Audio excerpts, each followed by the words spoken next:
Very well. Okay, so we have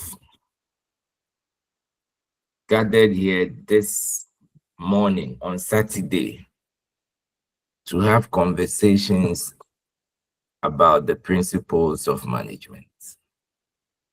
And important as it is also sacrificial on your part to join us have this discussion.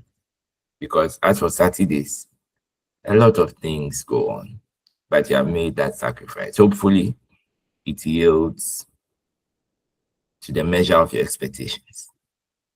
But having said that, I welcome you all here present. And this course is coordinated by the learned Professor Abraham Anson, a full professor in management and leadership, and has mentored a lot of people, including my good self. And so as I stand before you, as a mentee of Professor Abraham Anson, who is the coordinator, I'm very certain that we could be able to have discussions that would live to the expectations of the professor. Now, having said that, I'm also Eche Dobe. You may refer to me as Eche, and that would be fine. I don't expect any other name. I prefer Eche. Now, having said that, I'll be taking you through the principles of management. And the first weekend, which should have been today, or which is today, in fact, we will be looking at the overview of management and would attempt to tackle the development of the management thoughts. Now, the course outline is under review, and so I'll come back and share to the house the full information as to what we'll be treating this semester. So this is just a sketch of what we should be treating from last year's group, and hopefully yours would come.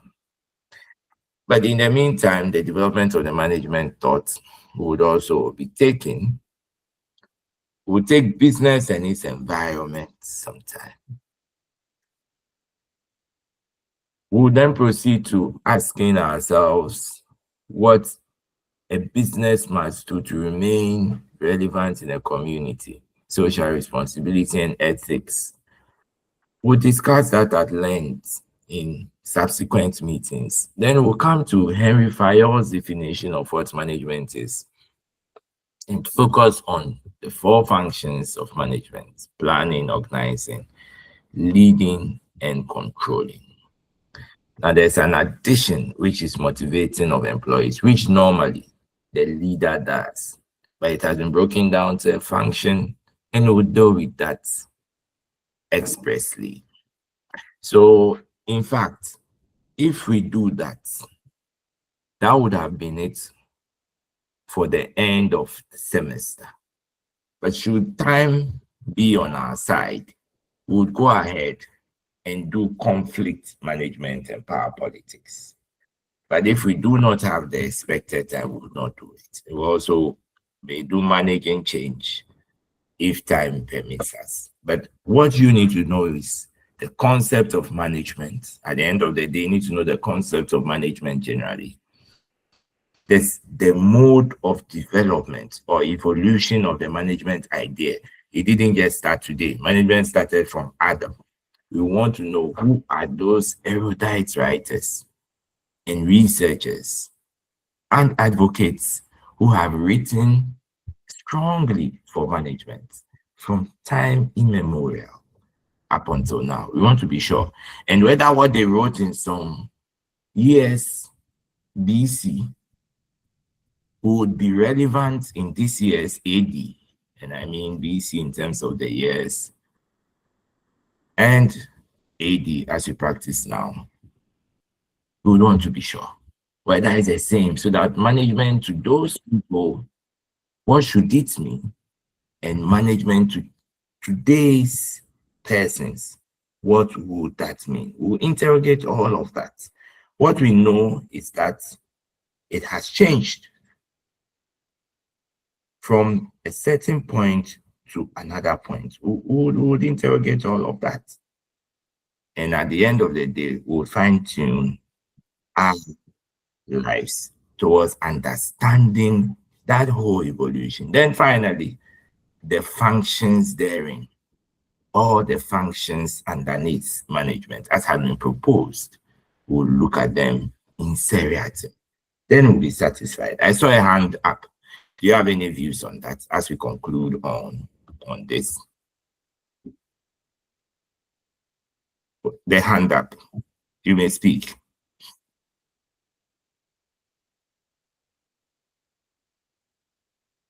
All right. Okay. So was there a mistake? Okay. Now the fact is that you'd have some quizzes and exams. So do well to be present to write and make yourself available to write such quizzes and exams. Now the book which is recommended for each person to purchase, not because it is only mandatory, but also it works good on your library to have the learned Professor Anson being on your shelf, right? The book is entitled Principles of Management, printed in UCC. You should grab a copy. You would enjoy it. I'm sure you thank me later. And so each person is encouraged to purchase the book to guide your learning. We cannot do all through the slides. That much I can assure you. But when you have your own copy of the book, you are able to relax with some hot water and hot coffee. And once you sit under the sun in Christmas, and you have some nice fried rice and chicken, if you may, then you are reading the book. You will find some warmth in knowing the knowledge that is existing therein for principles of management, so that after Christmas, you'll be an expert in this area of discussion. So having said that, I welcome you all, and I'll ask if there are any reactions, questions, observations, objections. Otherwise, we'll move into our main discussion for today. We'll start with the overview of management. Are there any questions? You may unmute, I should say, and speak. Anyone at all?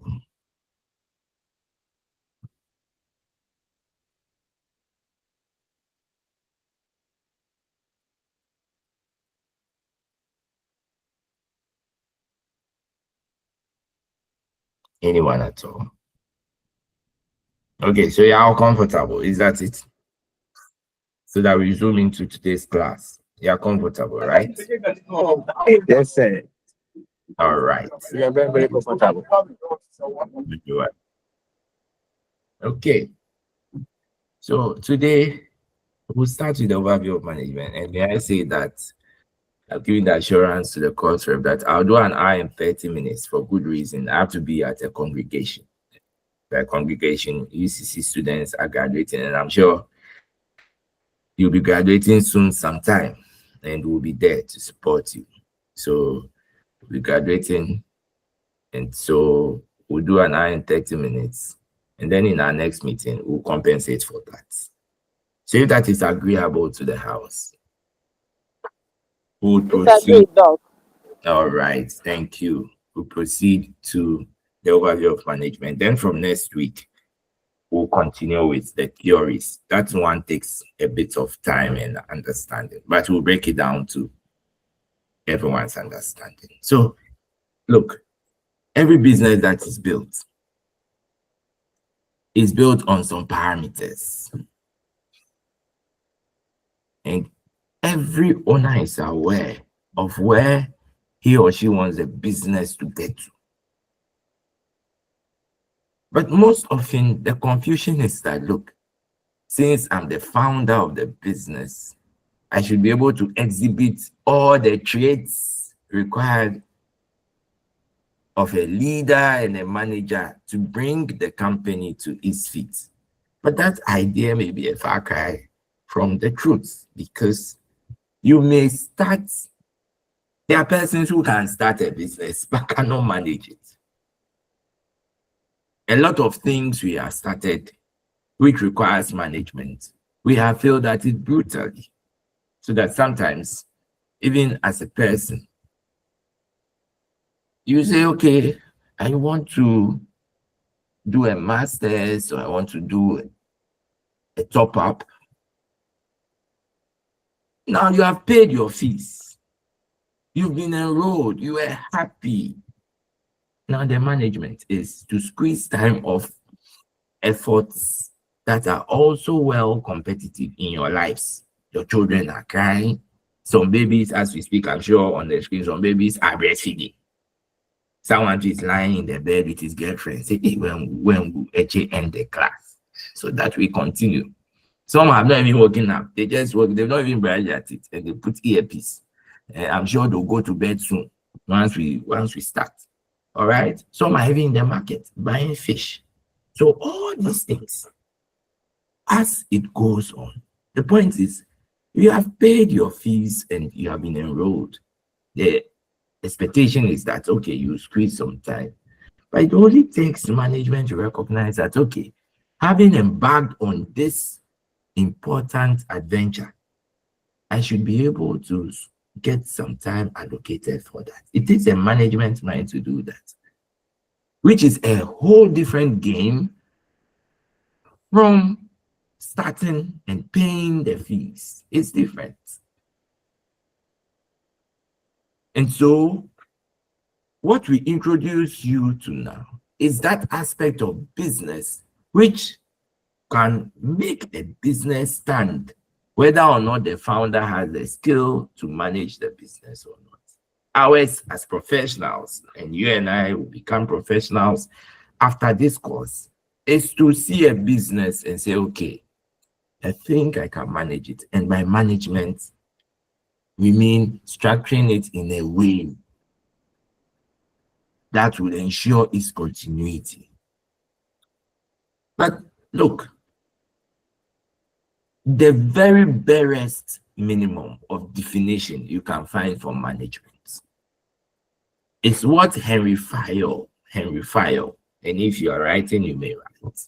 It's what Henry Fayol stated, that management is an art and a science of planning, organizing, directing, and controlling. Planning, organizing, directing, and controlling activities in the business space to ensure that it goes into a future. Planning, organizing, directing, and controlling. The art and science of that to ensure that the business runs into the foreseeable future. That's basically it. But you know, management has some dimensions. You cannot just say, as broad as this concept of management is, that it means, or the orientation of it is only one, which means that the dimensions of management are a lot. And I'll introduce you to a few. In terms of definition, some see management as production oriented. So anything else that is management must deliver the products we wish to send to the market. That's a productivity orientation. And we'll look at that in our second lecture when we deal with the theories proper. And I can't wait to have you join me. But there's a fair view that, look, the production orientation is what management is. And they are primarily concerned with productivity. So look, whatever you tell me, they ask you, what is your grade in principles of management? What did you get? Oh, I had a C. So then you are not studying well. I had a D. You're not studying, you cannot manage your life at all. But meanwhile, perhaps you were in the library every day. Meanwhile, you are the one who did not date when you were in the school. Meanwhile, you are the one who was always on time. Immediately the search is on the screen, you come and join. Meanwhile, you are the one doing all that is required of a good student who is managing his life well. But the output would be short of what is expected. But that is a production orientation view. For them, if you get something short of what is expected, they say that, look, you've not managed your life well. They are production oriented. Produce 10 bags of rice in a day. When they come as production oriented managers, they want to see 10 bags. But perhaps maybe when they left, you have produced 2 bags, except that you spent the whole day engaging in some technology, all right? And that technology, once you install it properly, we could get, instead of 10 bags, which management wants, we could get 18 bags tomorrow. We could get 20 bags tomorrow. We could get some 30 bags tomorrow. But today, you produce 2 bags. You're out of the job because they are production oriented. And theirs is do the job that is required to give us the productivity. So it is only the next day to realize that, oh, okay, fine. You put in some measures to bring us 18 bags of rice. And since we are production oriented, we accept. But by that time, you would have been long gone because they would have expelled you. And I use expulsion because when we get to the theories, you understand why I say so. But in the meantime, those are production-oriented managers. And people see management like that. Productivity, not long talk. Produce. If you are good, give us outcomes. Some also say, oh, as for management, it's not always about productivity. It's about human beings. Human beings are in the enterprise, after all. Human beings, they have girlfriends, boyfriends, wives, husbands. Some husbands are notorious. Some wives are notorious. Some children, oh, they don't sleep. I have a child by me. One, she sleeps when everyone is awake, and she's awake when everyone is asleep. It means you all don't sleep at night. You know, so when we come to work, we are a composite of problems before we are even in the workspace. And as management students, if some of you would proceed, and I pray you do, to postgraduate and also PhD, which includes a postgraduate or anything else, you would come to understand research. And there are a lot of concepts as managers, and the good Professor Anson has studied a lot of these areas, including work-life balance, job satisfaction. You see how researchers deal with that. But in the meantime, the concept is that management, according to the human relation orientation, is that, look, we are human beings. We are human beings. And we are in your workplace. And so what? You need 10 bags of rice. But in the meantime, the manager just insulted me. The manager looked at my stomach and said, big stomach. And I'm offended. So that's your 10 bags. Please, we have to go to committee meeting. And the man must tell me why he says my stomach is big, though it is true. But why did he say it in front of all the ladies? I'm a human being. So instead of producing the rice, we are solving emotional problems. But the human relations guys say yes, because when you can solve that and there's civility in the space and we treat each other as humans, then productivity would come as consequence. So don't focus on the productivity, focus on the people. If they're happy, they would give their best. You may agree or disagree, but that is their view of management. Some also say, look, as for management, it's about taking and making decisions. When we say you're a manager, yours is that you can take decisions. You know, there are people who don't take decisions easily. I recall there's this lady I liked when I was quite young. Oh, I love you. She'll make me go and buy credit. And that was it Tigo number 1 or MTN number 1. We'll talk. We can talk the whole night. Sometimes when I wake up in the morning, my head aches. But how will you do it? We want the girl. So anyway, we'll talk and talk and talk. One proposal, oh, Jesus. Take the decision and let's go. We'll have ourselves chatting 2 a.m., 3 a.m. Then we'll go. Say, my mother is not around, or let's chat. Then when it's getting to 5 a.m., the thing ends. It comes to your normal credit. So I'll start pretending, oh, is the network clear? Can you hear me? Can you hear me? Because I don't have money to refuel it. Look, she didn't take the decision. We've been at it for 1 year, 3 nights. Throughout the night, my health is at stake. She can't take the decision. So I went for her best friend. Her best friend took the decision in less than 24 hours. Now she's complaining. Why did you leave me? Well, if you were not serious, what should I do? The decision, let's go. So some managers think, people think that once you are a manager, yours is decision making. If you can't take the decision, you are not a manager. So as I referenced the lady, she's not a manager. In my view, once I am centering it on decision making, she has not managed me well. The one who took it in less than 24 hours is a good manager in my estimation. Okay, so persons think that the view is that those who are quick at taking decisions are managers, insofar as you cannot take a decision when it is required of you, then really you are not a manager. That is their view, is a dimension of what management should be. Some also say that management is about leadership. He says that's the essence of it. And leadership, as we would come to know, is influencing people to do what they ordinarily would not have done. So what is the point here? The conversation around leadership is that you need persons who can influence in the organization to drive it to its vision and its mission. So that as a leader, the view is that you can cause that change when you influence your subordinates. So to the extent that you can influence your subordinates, we say that you're a good manager. So there are some managers in the workplace, once they are in, everyone is happy, everyone collates around them. Yeah, it's just like a family guy. They're cool guys.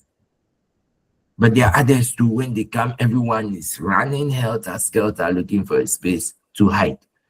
Those are also forms of leadership. But the understanding of the leadership orientation as it relates to management is you need someone who can influence. Bad or good, we need to achieve our vision. So once we can make the manager a leader, there's a lot of influence he can garner to drive a certain change and transformation that's required. Whereas finally, others think that as for management, it takes process. Anyone who can put the right processes in place from step 1, we go to step 2, to step 3, step 4. Those persons are managers, or that is what management is about. So if you're a good manager, you build a process. You don't build human beings, you build systems. Build a process so that we can say you're a good manager. And by that, when you even leave, your absence is not felt. That's a view that is shared across the board in terms of process orientation. So if we want to produce, say, 10 bags of rice, as I've already alluded to, a manager in the context of process orientation would say, okay, where do we start from? Maybe we get the grains. From this process, you will move to winning it out. Then from that process, you come into chemicalize. From chemicalization, you would now add your additional nutrients you want to add. Then you go through refining and the end product, then packaging. So if you enter into the room of a manager who is process oriented, he's very methodological. He doesn't take things for granted. And there are people like that. Even if you enter their room and the chair shifts a bit, they're able to know. There are some people like that. They are so meticulous that without knowing that someone entered their room, just the way the chair was turned, they can tell that no, someone has been in this room. Sometimes when they open the fridge, how the water has just turned, they can tell that no, I was visited by someone, whether wanted or unwanted. All right. So these are persons who are meticulous. And the understanding is that managers who are process oriented are more glued to doing that. So out of these five perhaps views, you get a sense of what management is to mean, that it could be leadership or process oriented. It could also be employee focused, perhaps productivity focused, amongst other things. But the choice is yours to make. But all of these things bring to bear what management is. So, straying from the well-known view from Henry Fayol, the final understanding in incorporating all these dimensions is that management becomes the optimization of constraining resources to achieve intended goals. Simplicity. The optimization of constraining resources to achieve intended goals. That's all. The important words here are that there are resources that are scarce or that are constraining. You will not have everything as you join us now. We don't have everything.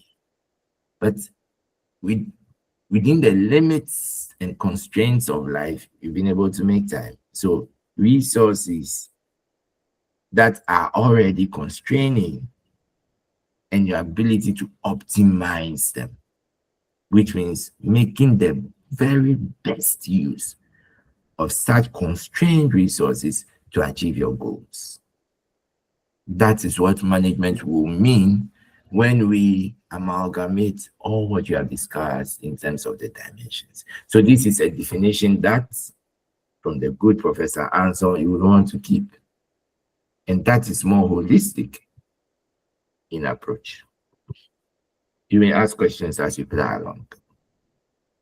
Now having done management, what the concept is, its dimensions and all, it exists also in levels, and I wish to crave your indulgence to introduce you to the levels of management. In every organizational hierarchy, we have the top level, and people say that's the strategic level. We also have the middle level, which is the tactical level, and the lower level, which we call first line. Now, the top level, or the strategic level, have managers, and they are thinking Broadway. The middle level are semi-powerful.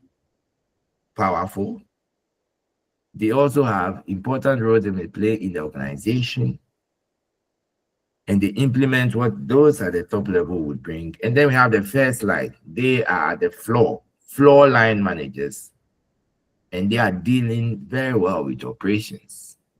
So perhaps you may go to GCB Bank, the branch you are in, the branch manager, essentially, depending on the size of the bank, some may be an outstation. You may see it as a bank, but it's just an outstation and an offshoot of a major premise. So that offshoot would normally have a first line manager. You go to MTN, if it's an outstation, you may think it's an MTN office, properly so called. It may not be. But because it's an outstation offering some products to the public, you have first line managers in there. But they are established branches, bigger branches, not just by size, but by virtue of decisions, that you have the managers sitting there, and they will not be first line, they will be middle level. And normally, as for the strategic, you see them at what we in Ghana would call the headquarters. But let's look at them. For the top level management, you have persons in the organization that are ensuring that the objectives are established. This year, we want to make a profit of $1 million. Is the top level manager that is in charge of securing that goal. So you see titles like CEO, Chief Executive Officer, COO, Chief Operating Officer, and we have CFO. What is CFO? CFO. CFO, who can help?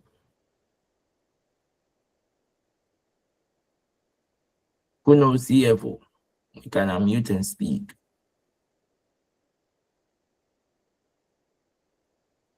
No one knows CFO. Can we say Chief Financial Officer? Then you can say so. That is so. How about CGO? CGO. CGO. Mm. You can mute while you are thinking. CGO. Who is coming? Okay, CMO. CMO.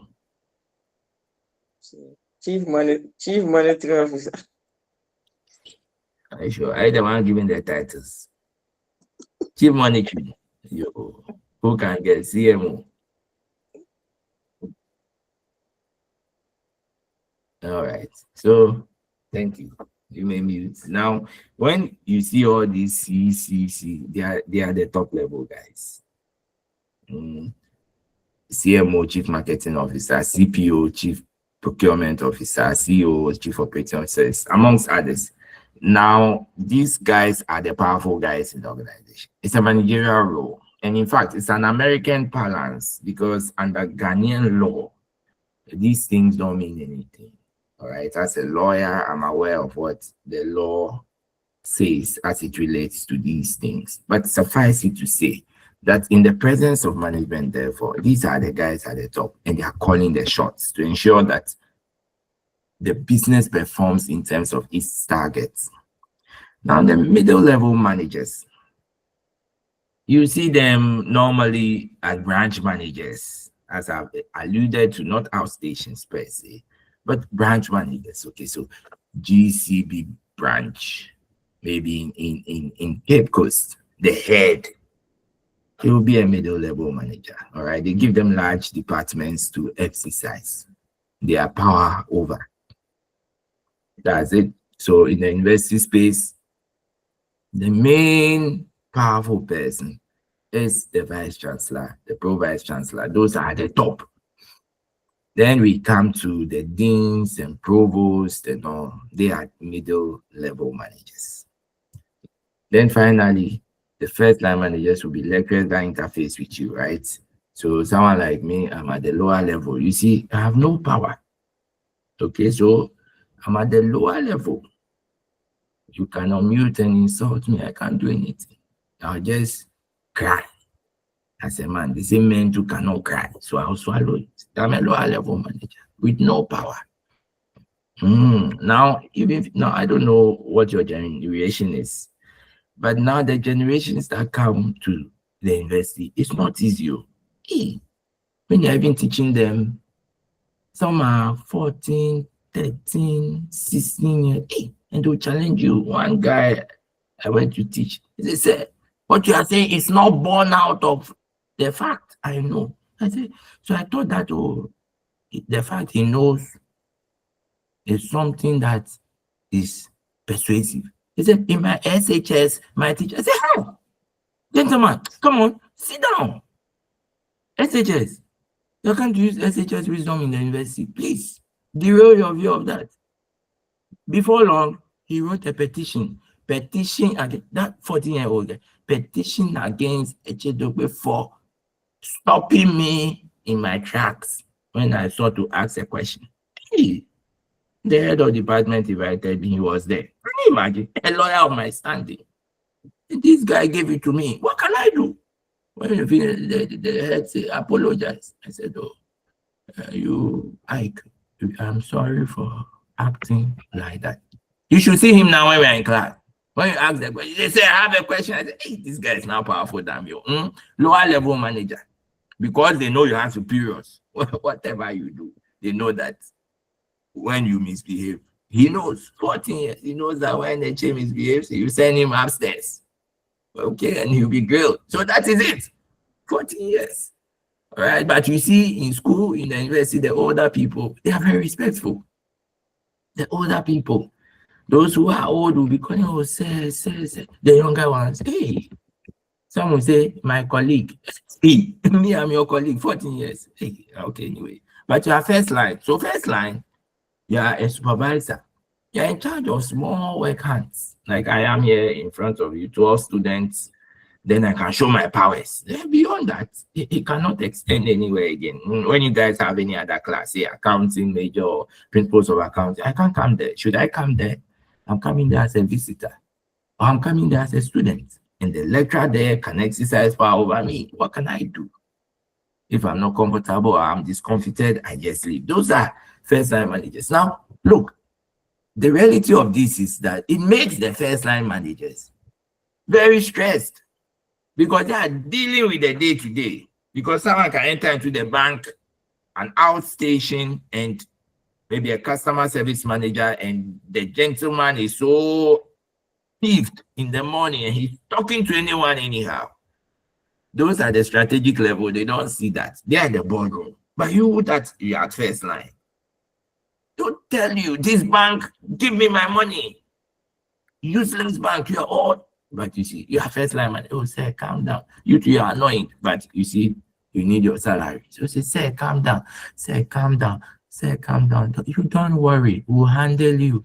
Then he brings some ladies in mini skirts to come and keep him company. That's what you're doing, first line. So you bear the brunt of the interactions with smaller employees and how they interface with the wider public. So at that end, you are lower not because you are less important, but you are lower because you have smaller employees under your care, but you interface with the broader public. All right, we've done the levels of management. Are there any questions thus far? We've done the overview. We've seen the dimensions, is it? We've looked at the definition that is about constrained resources and its optimum use thereof to achieve a goal. We've now looked at the levels of management, that they could be strategic, tactical, or operational. In other words, first, second, third level, or the top level, middle level, and the lower level, sometimes referred to as the first line managers. So, other questions on that as we proceed to the next phase of the conversation? Any questions, colleagues? Any questions? Or opinions to share? Okay, let's proceed. In the absence of that, to functions of managers. I have already said that the Henry Fayol has stated the roles of managers to include planning, organizing, leading, and controlling. And may I say that when you look at the projections we did as it related to the course outline, that's what will be agitating our minds going forward. So this is just a synopsis of what is yet to come. All right, so take it as Christians if you are, forgive me if you are not. Just take this as the John the Baptist waiting for Christ. But in any sense, the summary as it relates to this concept is what we'll give you. The understanding is that when we say management, it has some functions. Within that function is planning.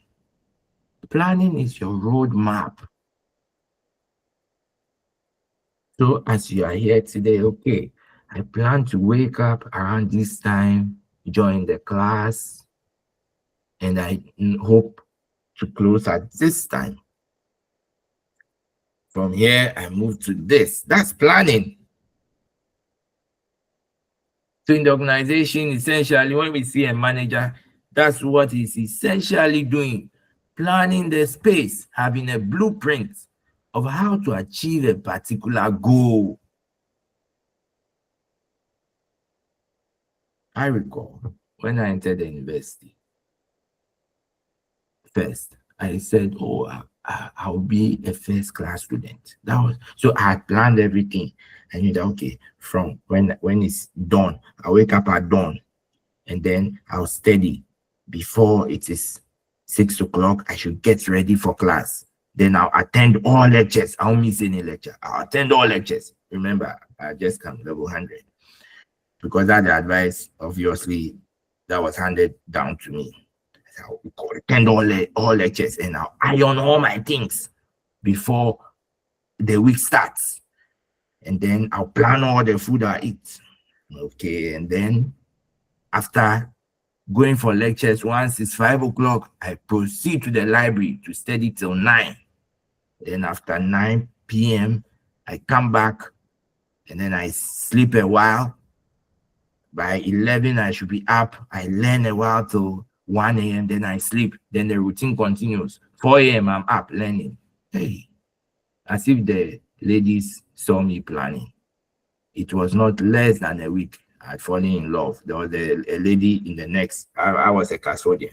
There was a lady in the next place. I'm sure she was looking at my plan and she was laughing.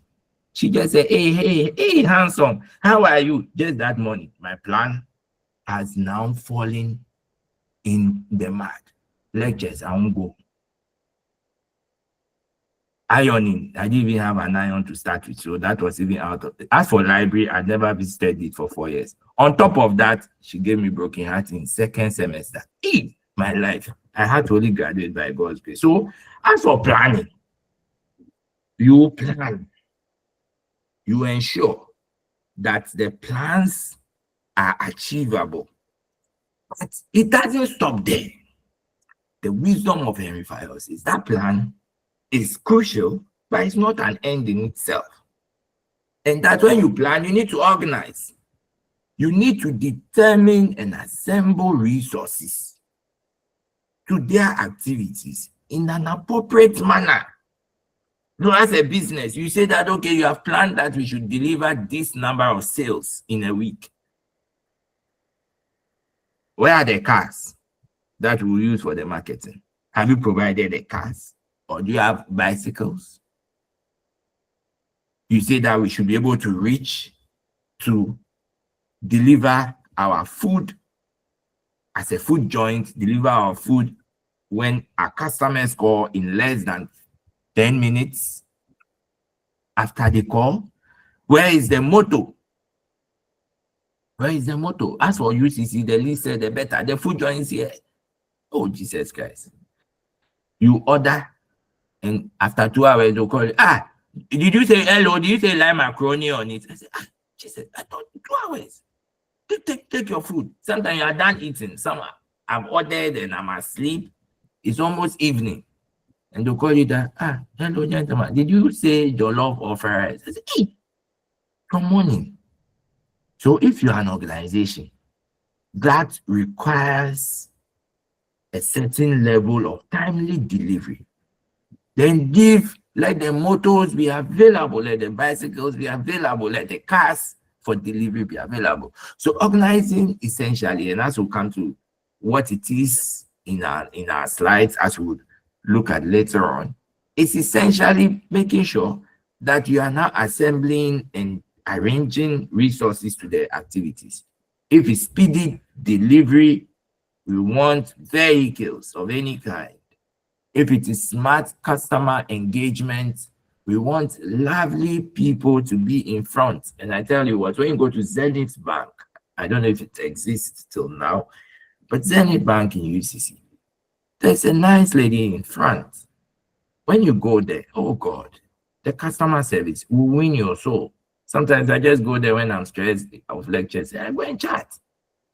So depending on your goal, assign better resources that can perform the task. That is why, as a coach in football, if you may, upon his strategic plan as to how he wishes to go ahead on this occasion, he now assigns players to specific tasks.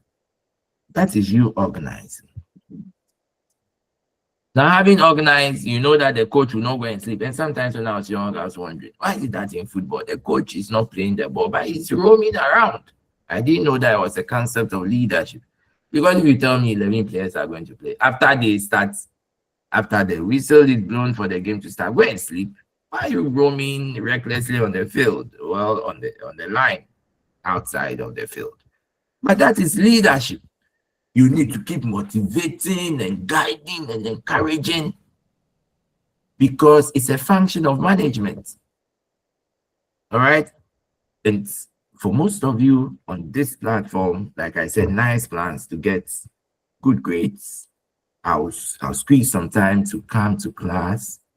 But what may be left is that influence. You need some leadership. And most people can self-lead. As for me, I can't self-lead. So some people can self-lead. And they wake up, they are very Pontius, the Pontius Pilate. They do everything well and good. They can lead themselves. Actually, early morning, they wake up and look in the mirror. Actually, you are the best man on earth. Actually, you are very hardworking. Actually, you will make it. And you see those things, they say, tell affirmative words. Actually, your eyes are nice. They are blue. You tell yourself, actually, you can make it. You know that it is not true. But you are leading yourself. That's self-leadership. Okay, at the end of the day, you need that, or then you seek leadership elsewhere. So maybe you have group members who you know that this guy is dedicated to the task. You give him the role to lead you. And so I'm going for lectures, and you follow him or you follow her within that context. But the function of leadership, in the function of management, which is leadership, is crucial. Otherwise, resources will be sitting there. And human beings are also seated. The plans are there, but you will fail at it. And that is the Ghanaian story. Whatever Ghana needs to develop is in the books. It is seated in the books, how Ghana can transform. Go and look at PhD theses and see what is in there. Some of them rework the whole of Ghana. I saw a presentation sometime. I was like, no, this guy should be president if I don't become. All right. He has mapped out Ghana and the problems of Ghana and how we can reorient our mindsets into becoming a developed country. But after graduation, the book is on the shelf. He may publish some article, and so be it. Ghana requires leadership. And do we find one? Well, we don't know. We've moved from one era to this era. John Mahama, is it? So let's see how that works. But in the meantime, there's also controlling. When all the dust settles, when all is said and done, you have planned, there's a sketch of where you want to be. You have assigned the determined resources, which means that you have organized. Then you have now influenced the change you need, which is leadership. The most prominent question is, what did you achieve at the end of the day? Does it deviate or derogate from what you planned? So having done all of that, you sought to get an A, but you are resting at a B+. You're asking yourself at controlling, what led to that gap? Well, from B+ to A, why did I get? Is it that I was not too particular about certain things in class? What caused the deviation? Maybe do I have a lot of ladies that I chat with? Or are the gentlemen in my life so much? Or like some people will say, when you move to the next level, you need to leave your former boyfriend. There's this gentleman I know, his lady went to university, level 100. He finished SHS. He says he's going to rare dogs. I don't know what that dog will be. Is it dog rearing? Those American dogs, all right? And his girlfriend is in level 100. He's at SHS. That's his job. German Shepherd. And he even gave the lady one of the Italian breeds, and oh, it's so nice. So he'll be doing that, and the lady is now level 300. And obviously, you know, God. He said, I don't like the dog again. The day they sent the German Shepherd back to him, that was the day the relationship ended. Now he's complaining, you broke my which heart. Look at where you are. Look at where the lady is. With the greatest of respect. Unless you become an entrepreneur with so much money, levels have changed. She's in the university. She's a big girl. And you are SHS. So that deviation alone, if she looks at it clearly, oh, and I married this gentleman. She's controlling. Okay, will I send someone who is selling German Shepherd to my parents? What is the deviation? Okay, then I'm going to look for level 400 students. With great respect to those who engage in the sale of dogs and all of that. It is a good business. But suffice it to say, for this conversation only and without prejudice, that once you set targets, when you end, you have to question yourself. And you know, the fact that you are doing well with your targets does not mean that it is the best target. Some people set very low targets. So as for commerce, When I get a D, it's okay. And they get a D, it's yay, we have won. That is controlling, right? Your actual and your expected are the same. You set low goals and you reach those goals. Sometimes controlling will let you know that, look, you've reached your goal, but it was not within the right scheme of things. Okay, so we are done with the functions of management in a bit. So we have looked at the definitional term of management, its dimensions. We've looked that it could span beyond decisions, productivity, human relations, amongst others. We've also looked at the functions of management. In fact, we looked at the level, strategic, the tactical and operational level, to its top level, middle level, and lower level management. We proceeded to look at the functions of management. You plan, you assign resources, you try to influence the change you want in achieving that purpose, which essentially is leadership. Then you control, you ask yourself, the actuals and the expected, are there deviations? If there are deviations, you want to be sure what is accounting for those deviations. Then you take it from there. Any questions, contributions, or additions to this? Any? Okay. Let's proceed to the roles of management. When we say you are a manager, beyond the functions, what are your roles? Managerial roles. What are your roles? All right. So, as for roles, they are just behaviors that are expected of a manager in performing their functions that they are assigned. Expected behaviors. Now, Henry Mintzberg sets the tone of managerial roles on three fronts: interpersonal roles, informational roles, and decisional roles. And we'll look at all of them in seriatim. Interpersonal roles.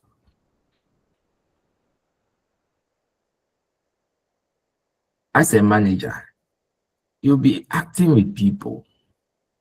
And we have already demonstrated that the manager can be first line, can be middle level, can be strategic.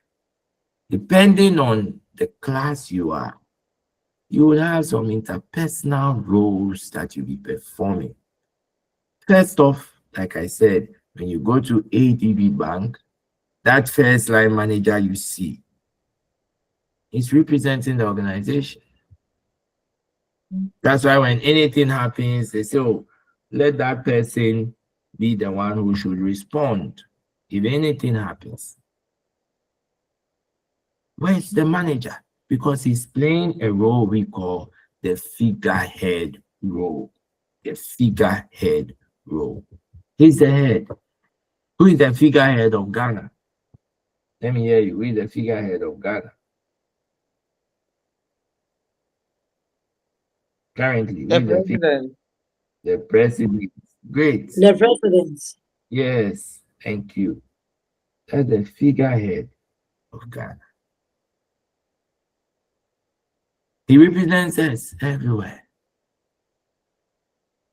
Everything else, ceremonies, he's there. Anything that represents Ghana, he's the one in charge. He's Ghana in its human form. Beyond the interpersonal role is also the leadership role. You're motivating people, trying to communicate with people to help them reach the goal. It's an interpersonal role. You have to lead. And normally people say lead by example. Well, when a task is given and you set a time to it, you, the leader, must be present to do that, so that the others see what you're doing. So beyond the ceremonial figurehead role is the leadership role. And also in other countries, the figurehead is different from, so I should say, in other words, that the person playing the role of a figurehead is different from the one that take the executive decision. So you have a president and a prime minister. Yeah, do you know any country where the figurehead is different from the executive branch, the head of the executive branch? In Ghana, the president plays both roles. Which country do you think plays the dual role? You have a president and a prime minister. Which country? So the president is only figurehead. Who knows any country like that? None of you? The US. US. Okay. Because it's a federal system, let me adopt it for now. Because it's a federal system, so it's another system of government. But thank you very much. But the Then in UK. England, they have the monarch and then they have Yes, excellent. So the UK, a good example. The Queen, or now the King, is playing all the figurehead roles, but the prime ministers are the ones taking the decision. I think in France also. Okay, so the role of managers beyond figurehead is also to lead and motivate. And most importantly, under the interpersonal role, is also to manage information, to act as a liaison. Okay, when someone in an organization does something to you, the email plays there. It's not that person's email, it's an institutional email, and the person attending to that is a manager, where you lodge your complaints, and also that is managing and maintaining information both outside and inside of the organization. The liaison role is important, a tete-a-tete, to communicate with customers, buyers, and also employees. So your interpersonal role is critical. As a manager, you fail at it, you fail at everything.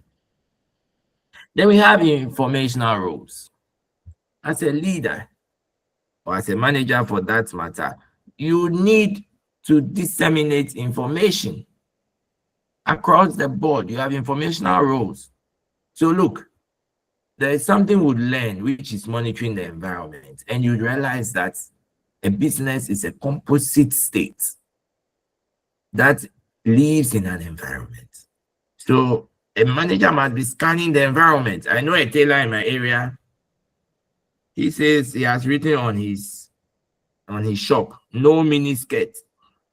It means that when you are coming, any dress you want to sew will be, is it below your knee? He says no mini skirt. And so yeah, he's not properly monitoring the environment, because today mini skirt abounds. So his company has collapsed. All right. He's only in the, every time I see him, he's listening to radio. Because I can write on your shop no mini skirt. And so he's not properly monitoring. As a manager, I need to monitor and see the information that is huge at play in the environment. Is crucial. And then as a manager also, you don't need to relax or hoard information. You need to disseminate the information. If you find something, share the information. Sometimes you're in the business and few people know a lot more of the things, and you're all managers. Few people know and other managers don't know. You are lacking in your dissemination role. That should be far from any good manager. And also the spokesperson of the organization is also a manager. You play that role under your informational role. All right. So you go and commit to things outside, and you see them. Perhaps when a company sponsors a football club or sponsors an activity in the area, you see managers who have that power come to speak for and on behalf of the company. And it's a nice thing to watch. So informational roles are also crucial in the space. Decisional roles as a third. So we looked at interpersonal roles of the manager, informational roles of the manager, and now we proceed to decisional roles. You recall the orientation of management that says that managers must take decisions. What will you be doing in this role? Your decisional role. First, you have to be able to be innovative, initiate projects. You have to be an entrepreneur in the business. You have to be able to manage the business in a way that engenders growth through innovation and creativity.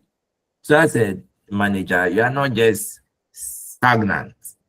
Every day the same problem. You need to think of how to innovate because you have an entrepreneurial role that you'll be playing as part of your decisional role. Learn how to do things in the modern way or do modern things. Give room for people to do modern things. When we go to court as lawyers, even till today, 2025, when you are talking, the judge is writing. With pen, the clerk is also typing slowly. So when you are making one statement, a statement that you could just say, oh, my lord, we want bail. You say, my lord, then the right, my lord. We want bail. Can you imagine? So if it is an argument you are going to make for, say, some 30-page argument, you write all. You are finished. You can use 30 days and you are not done. All right. So as of now, the court system lacks entrepreneurial growth. I know that there are other systems in Accra but in Cape Coast, forget it. And in a lot of the regions that are not closer to Accra, we don't have those systems. But today we are in the world of transcription. You can be talking to a machine and it will write for you. Even as I speak, if I have the benefit of some equipment, I can be speaking and look, everything else will be transcribed. When I'm done, it gives me the written form of all what I said. But no, it won't happen in court because entrepreneurial role there is lacking. It is lacking. Till today, if I sue Amofa, a moto might be chasing Amofa and serve her the process, the document. A moto, you'll be there. Okay, hello, Amofa, where are you? So I'm in my house. Okay, show me the direction. That's how we serve processes in court 2025. You cannot send email to Amofa. Hello, Amofa, there's a suit against you. Come and defend it in court. We can't send you the mail. You have to send moto. Hey, Jesus. So entrepreneurial roles are lacking in that space, but it's part of the decisional role of the manager. And indeed, where two or more are gathered, there will be dispute in their midst. Plenty disputes. You know, human beings are from various backgrounds, orientations, and characteristics. And that diversity, however good you may see it, poses some challenges. So divergent views. Let's do this. Let's not do this. The manager must be able to handle such disturbances. But you know, there are some managers, when the employees are fighting, they rather pour more acid in the fight. All right? They add insults to injury. So as for that employee, that's how he is. So make sure defeat him, the manager. Defeat him. Make sure defeat him. He's been doing this for a while. Can you imagine a manager? Once you are doing that, you should know that you are veering off. Because a manager is a disturbance handler, not a disturbance propagator. You handle disturbance in a way that does not undermine the real reason why you are doing your business. Your focus is always on achieving your goals. And if disturbances must come, and we should learn, I projected that if there is time, we'll do some management of conflicts. There are conflicts that are good. There are some disturbances that are good. We agree to disagree. All right, what happens in the Parliament of Ghana, sometimes if we take out the unnecessary things that degenerate into fighting and scuffles, the disagreement is healthy, it's good. We may be friends, but on matters of policy, we should hold divergent views. I support that in all its extremes, except that it should not degenerate into carrying chairs and jumping on top of people. That's one I dissociate myself with. But in the meantime, the manager must handle disturbances in a way that would engender confidence and achievement of goals in the organization. And also, like we said, organization function, the decisional role of a manager is to allocate resources. Americans say, don't tell me who you want to become, show me your budget. So don't tell me where you are going, show me your budget. Your budget will tell me where you are going, not what you are saying. So if you wish to reach this height as an organization, you wish to produce some 10 bags of oil, allocate resources. The decisional role of the manager is what leads to that. And finally, negotiating. You need to be a good negotiator as a manager, as part of a decisional role. If you cannot negotiate tasks, negotiate with customers, negotiate contracts, negotiate with trade unions, you'll be lost in your job. You need to do constant negotiating. And in businesses, you see that there are persons who, though they are not managers, they are opinion leaders in their business. They are not managers, but everyone follows them based on what they say. All those people, they have power. You have to know how to negotiate with them so that they don't overtake you. All right, we are done with the roles. Any questions? We have done the overview of management in dimensions. We've looked at what the management concept is all about. Scarce resources, but optimal usage of them with intendment, I should say, to achieve goals. We've moved beyond that to look at the levels of management, top, middle, and lower level. We've looked at managerial roles, interpersonal, informational, and decisional roles. You've seen the other roles underneath. Any questions, views, opinions? The floor is open. Then we go to skills. Any at all? Any? Oh, by now, you are all in a shower. You are waiting to go to the market. Oh, we are here. You are there. Yeah. Okay. That is okay. You are waiting. Okay, I will be done soon. Then we can go to the market. Yes, we can go to the market. So from the roles, we have skills. Skills will differ from roles in this respect. Skills are the specific abilities that result from your knowledge, information, practice, and aptitude. When we say managerial skills, they are different from the roles. Your skills are normally what you acquire from education, right? So I'm an accountant, I'm a lawyer, I'm a teacher. Those normally will be your skills. And some are soft, some are hard. So these are the hard skills. As for technical skills, they are hard skills. You acquire them from your special proficiency. So it's a doctor in management. I say, yes, yeah, a doctor. It means anything management, you know. I'm a lawyer. It means anything in the court, you should know. Those are your profession. I'm a teacher. I'm a teacher of science. It means that anything in science, you should know.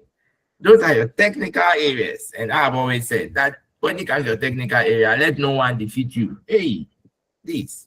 I was in a meeting some time ago and they were making arguments. And when I said my view, one lady said, oh, I don't think that view is correct. And a gentleman tapped the lady, hey, please, oh, he's a lawyer. So if it's a legal matter, whatever he says is final. And the lady said, oh, sir, I didn't know, sorry. I said, that is so. In your technical area, let no one defeat you, even if you are damp. She should only follow me to court and she will see how I've also been, because when you're in the midst of lawyers, they are also senior lawyers. But in the room where you are all not lawyers, I'm the lawyer there. My view should count on legal matters. That is so. So she said, oh, I apologize. I said, yes, your technical expertise is your proficiency. Where you get your training from, you should not sacrifice that. And as a manager, if your area is accounting, make sure you know your accounting well. I recall, I did become when I entered into the university in 2011. I read become, but it's Bachelor of Commerce, I should say, and it was majorly accounting. Hey, Jesus. Principles of accounting, I'll get D. You know, by that time, I've already dated. I'll get D. Then principle 2C, accounting. Every step of the way, I have accounting. Then I go to, they have financial accounting, I'll get my C. Then tax accounting, I'll get D. That's A. So finally, I realized that this accounting thing, if I follow it, I will not be able to succeed in this life. And you should hear my dad at the time when he was leaving. He saw rest. My dad was saying, oh, become a chartered accountant. When I go, he say, hey, my chartered accountant is in. I say, please, in this chartered, please. He said, oh, right, register for the ICA so that when you are done with university, you also have the proper qualification. I said, please. He didn't know, because when the results come, I sent him a revised edition. So he thought that the accounting I'm doing well. I'm not saying that you should go and do the same, but I send revised edition. And when they send me King James version, then I do the NIV version, then I send it to him. He said, oh, make sure charter. Because you have to be a chartered accountant. So anytime I go home, he say, hey, my accountant. I'll say, hey, yes, daddy. But I couldn't. Anytime I see account in my head, one day I was right, the equation will not balance. If they give us the question, stock, closing stock, opening stock, I'll write everything, it won't balance. The day my accounting balanced, the lecturer said the question was wrong. So if it didn't balance, that is the correct answer. Those who had their own balance, they all deviated. Hey, Jesus, one day when I just had my own balance, the question is wrong. So when I finished first degree, I advised myself that please, this area, hey, no. I'm not even going to write my name in any chartered. No. Let me run to the area where I love. So I ran to the ones that when you read small, you understand small. And then you can also teach small accounting. No, I've left it. So sometimes when they need accountants at home, they say, oh, Eche, let's give them, funeral contribution. Oh, Eche can prepare. I say, please.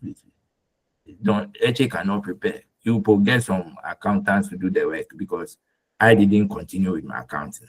If they ask me, oh, but why? I say, oh, look, accounting, I love it, so I want to do it later. Right now, I want to do the things that matter to me. So it's important. Your technical area, please don't choose areas that you cannot handle. And don't go to places where will make you disturbed. You can take the risk. But remember that your technical skill is your proficiency. Anyone who sees your degree will question you on it. So quickly, masters, I read my public policy and management. I'm into politics. So I started veering into my area that I like, public policy.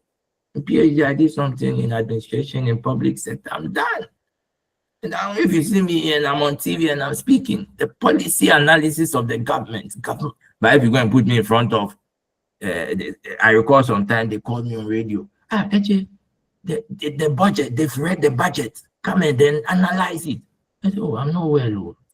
It looked like my chest. I'm not well. Because finance minister presented a budget, and I'll use this my accounting to go and sit on radio and go and say some things. And you go and meet a chartered accountant there, please. But when they call you on governance, hey, they've arrested Martin Pebu, come and speak on it.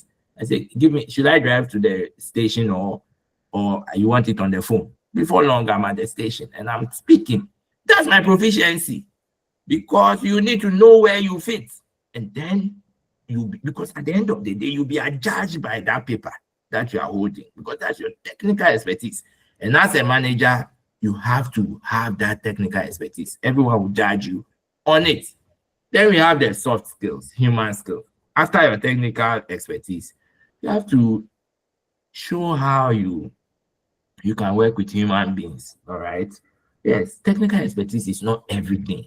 There are people who have used human skills to get to the very top. Very top. I know a lady, she's a lawyer now, we're classmates. Hey, there's this judge I fear in the court when I go to court. Say, my lord, he say, hey, gentleman.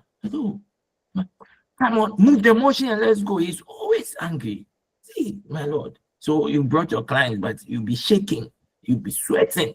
My lord, we want bill. I say, hey, my friend, speak loudly. Hey, you'll be shaking. But this lady, my friend, when she goes to court, this same man, this same judge, when you say, my lord, how are you? Have you eaten? My lord, you say, hey, my daughter, you have come again. Hey, and the lady say, hey, daddy. I say, hey, daddy in court. Here to daddy has been here. But human skills, she's gone.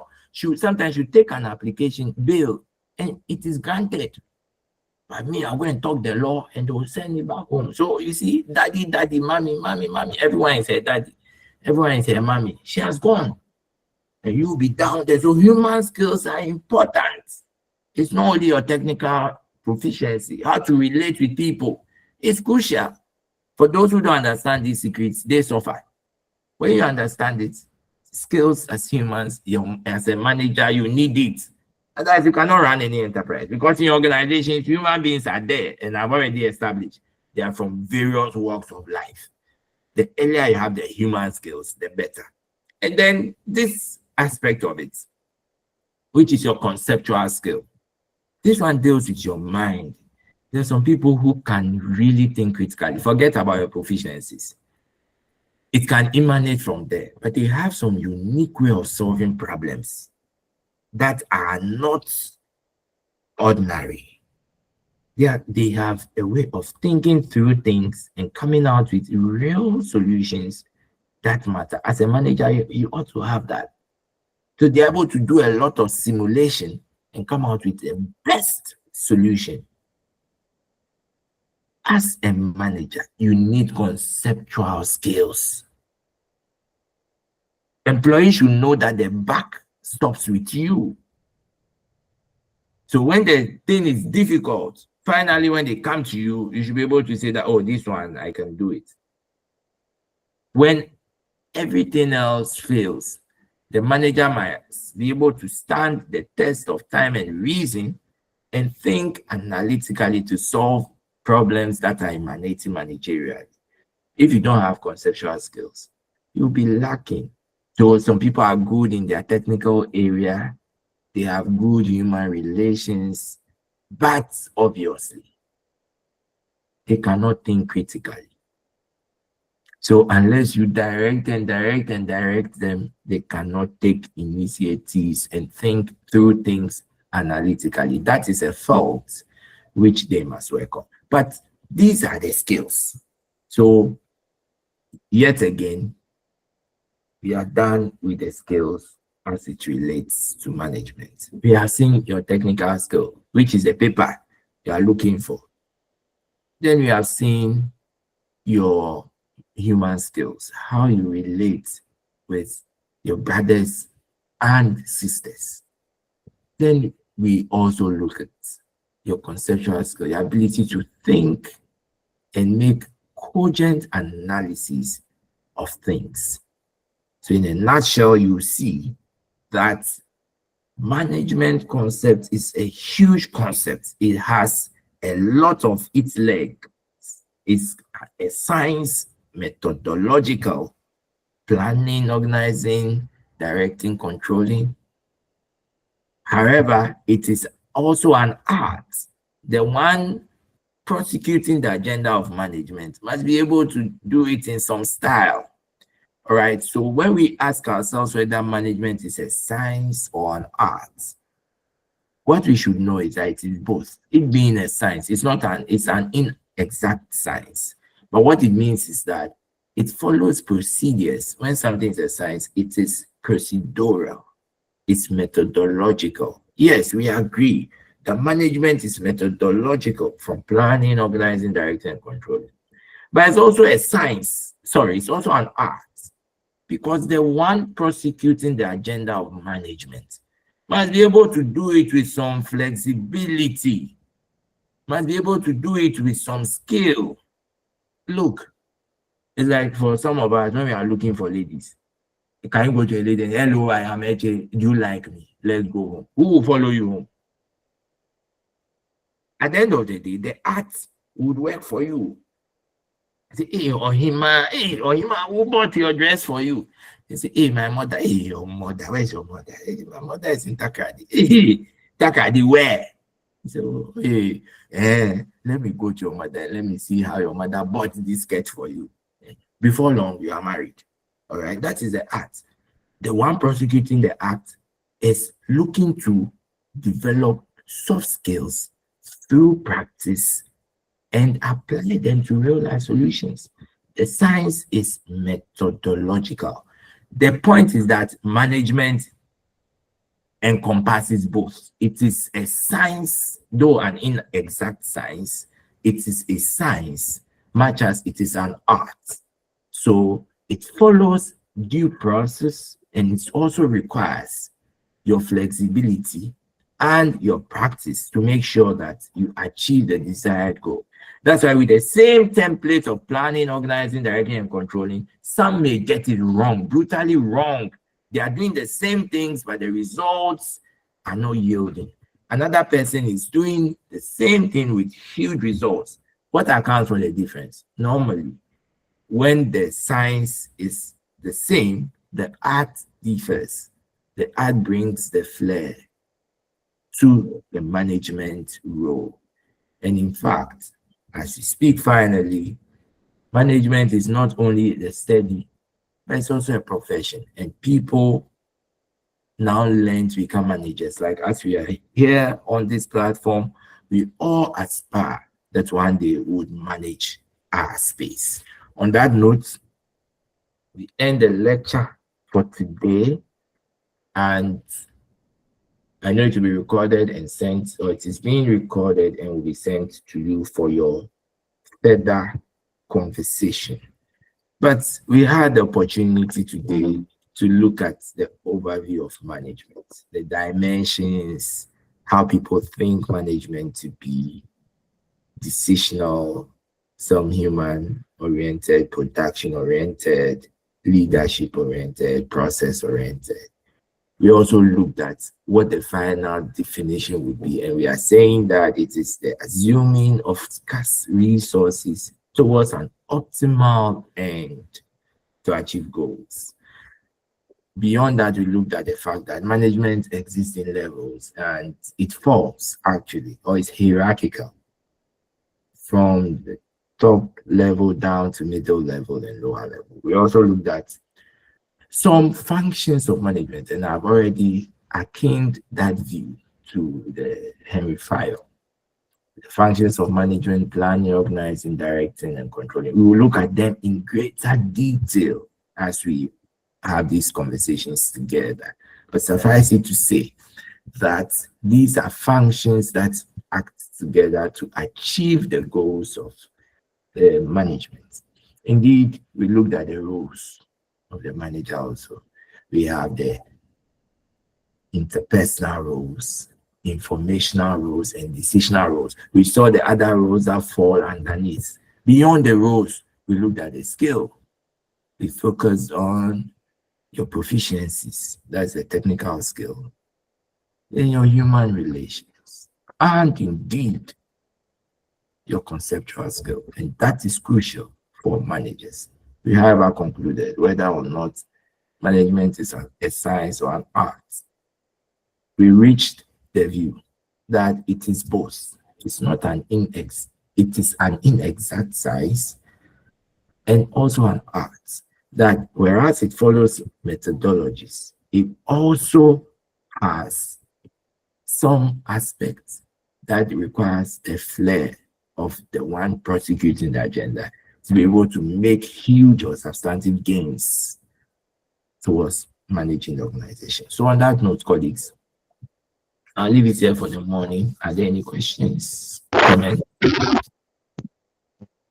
Yes, please go.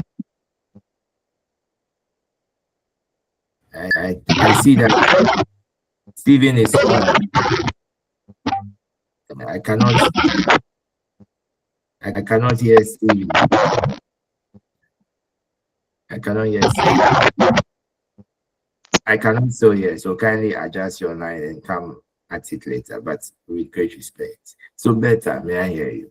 Yes, Doc, with regards to the principle of management book, how do we get that?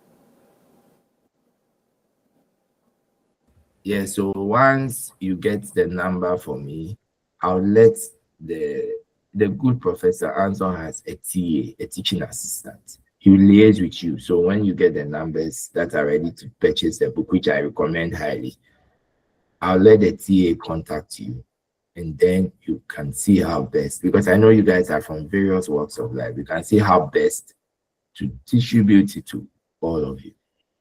Is that okay? So if you are ready, you let me know. I'll prompt the TA. Is that okay? Yes, though. How much Yeah. is it? Oh, I'm sure that the TA could liaise with that. I have not been able to have a hold of the price. Okay. Oh, okay, though. Thank you So very much. remind me, just get in touch with me. I'll send the TAs so that you can have that conversation. Okay. Okay, though. Very well. We are grateful. Pleasure. Pleasure. Okay. Any additional one, colleagues? Okay. So now it's time to buy Wachi. Now you can go to your market. You are effectively released. I'll see you sometime next week. Have a good day, colleagues. Thank you. Very well. Same to you.